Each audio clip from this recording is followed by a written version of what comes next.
ఏలూరు జిల్లాలోని డీజిల్ కొరత కారణంగా వాహనదారులు ఇబ్బందులు పడుతున్నారు. స్టాక్ ఉన్న పెట్రోల్ బంకుల దగ్గర వాహనాలు బారులు తీరుతున్నాయి. డిమాండ్కు తగ్గ స్టాక్ అందుబాటులో లేకపోవడంతో ఇబ్బందులు ఎదురవుతున్నాయని బంకుల నిర్వాహకులు చెప్పుకొస్తున్నారు. ప్రధాన పట్టణాల్లో డీజిల్ అందుబాటులో లేకపోవడంతో ఆటో డ్రైవర్లు తీవ్ర ఇబ్బందులను ఎదుర్కొంటున్నారు.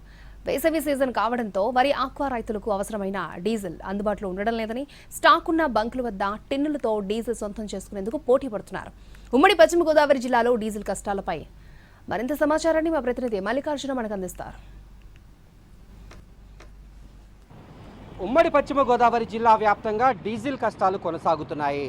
అనేక బంకుల్లో జిల్లా వ్యాప్తంగా నో స్టాక్ బోర్డులు కనిపించడంతో వాహనదారులు ముందస్తు చర్యల్లో భాగంగా తమ వాహనాల్లో డీజిల్ నింపుకునేందుకు ప్రయత్నాలు కొనసాగిస్తున్నారు. ఈ నేపథ్యంలో స్టాకు ఉన్నటువంటి బంకుల వద్ద పెద్ద ఎత్తున వాహనాల రద్దీ కొనసాగుతోంది. ప్రస్తుతం ఏలూరులోని RTC Indian oil petrol bunk వద్ద మనం ఇక్కడ ఉన్నాం.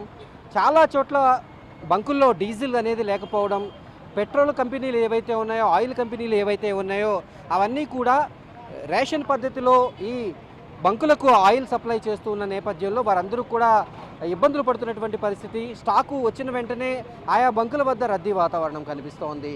అందిన కాడికి డీజిల్ని ట్యాంకులు ఫుల్ చేయించుకుంటున్నారు. అలాగే మరోవైపు టిన్నుల్లో కూడా డీజిల్ని నింపుకుంటున్నారు. దీనికి ప్రధానమైనటువంటి కారణం ఏంటంటే ఏలూరు జిల్లాలో అలాగే ఉమ్మడి పశ్చిమ గోదావరి జిల్లా వ్యాప్తంగా కూడా వరి కోతల సమయం కావడం, అలాగే ఆక్వా రైతులకి కూడా పెద్ద ఎత్తున డీజిల్ అవసరాలు ఉన్నటువంటి నేపథ్యంలో వారందరూ ఆ డీజిల్ కోసం ఎక్కువ కాలం ఎదురు చూడకుండా అందుబాటులో ఉన్నంత వరకు కూడా డీజిల్ని సొంతం చేసుకునేటటువంటి ప్రయత్నాలు చేస్తూ ఉన్నారు.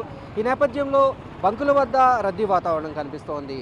పాలకొల్లు, నరసాపురం, భీమవరం, ఆచంట, అలాగే తాడేపల్లిగూడెం, తణుకు, నల్లజర్ల ప్రాంతాల్లో పెట్రోల్ బంకులు చాలా వరకు కూడా నో స్టాక్ దర్శనం ఇస్తున్నాయి. అలాగే ఉన్నటువంటి పెట్రోల్ బంకులు ఉన్నటువంటి చోట, స్టాక్ ఉన్నటువంటి చోట చాలా కొద్ది మొత్తంలో, అంటే ఆటోలకు 200 మించి ఆయిల్ కొట్టినటువంటి పరిస్థితి, అలాగే కార్లకి 1000-2000కు మించి ట్యాంక్ ఫుల్ చేసేటటువంటి పరిస్థితి కనిపించట్లేదు. ఎందుకంటే ఎక్కువ మంది వాహనదారులకు ఈ డీజిల్ని సప్లై చేయాలి, అలాగే ఖాతాదారులకు ఇబ్బంది లేకుండా చూడాలనేటటువంటి నేపథ్యంలో పెట్రోల్ బంకుల యాజమాన్యాలు కూడా కొంతవరకు ఆయిల్ కంపెనీలకు, బంకులకు సంబంధించి ఆ డీజిల్ని కొంతవరకు కూడా కొద్దిపాటి డీజిల్ని మాత్రం అందిస్తూ ఉండడం కొరత అనేది కారణమవుతుంది. ఈ నేపథ్యంలో ప్రతి బంకు వద్ద కూడా రద్దీ వాతావరణం కనిపిస్తుంది. స్టాక్ లేని చోట మాత్రం నో స్టాక్ బోర్డులు కనిపిస్తున్నాయి.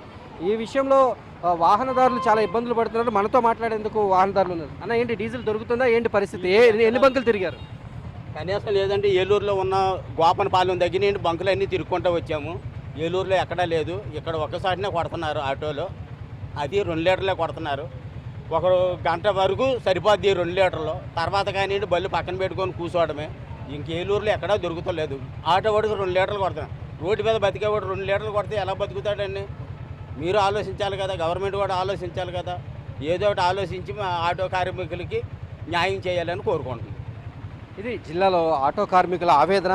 కార్లకైతే ట్యాంక్ ఫుల్ చేస్తున్నారు, ఆటోలకు మాత్రం కేవలం 2 లీటర్లు మాత్రమే కొడుతున్నారు అనేటువంటి విషయాన్ని వాళ్ళు స్పష్టం చేస్తున్నారు. ఉమ్మడి పశ్చిమ గోదావరి జిల్లా వ్యాప్తంగా అటు ఆక్వా రైతులకు, ఇటు వరి రైతులకు కూడా పెద్ద మొత్తంలో డీజిల్ అవసరాలు ఉంటాయి. వరి కోతల సమయం, అలాగే వేసవి సీజన్ కావడంతో ఈ వనామీ సాగు చేసేటటువంటి రైతులు ఎవరైతే ఉంటారో వాటికి ఈ కల్టివేషన్ చేసేటటువంటి సమయంలో ఆక్సిజన్ అందించడానికి డీజిల్ని కూడా ఉపయోగిస్తూ ఉంటారు. ఈ నేపథ్యంలో జిల్లా వ్యాప్తంగా కూడా డీజిల్ కొరత అనేది చాలా స్పష్టంగా కనిపిస్తోంది. ప్రభుత్వ అధికారులు డీజిల్ కొరత లేదని చెప్తున్నప్పటికీ కూడా క్షేత్రస్థాయిలో పరిస్థితి అందుకు భిన్నంగా కనిపిస్తోంది. వీడియో జర్నలిస్ట్ కరి శ్రీనివాస్తో మల్లికార్జున్, ఉమ్మడి పశ్చిమ గోదావరి జిల్లా నుంచి.